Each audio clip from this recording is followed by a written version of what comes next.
It's actually instructions that you can take to a 3D printer to print off your very own printed accessories to actually complete your stowage space in the back as well. And my friends, this is just the tip of the iceberg as far as this vehicle is concerned. If you have questions about it, please don't hesitate to ask. Not just America, but and also, we have some really great things happening here at Ford, and here early enough where the lines aren't crazy yet.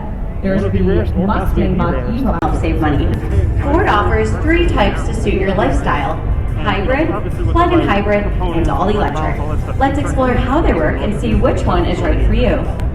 Usually it's left up to the First, shop, but it's full hybrid vehicles have a gas engine and an electric motor powered by a battery. You fill it up at the gas pump, just not as often.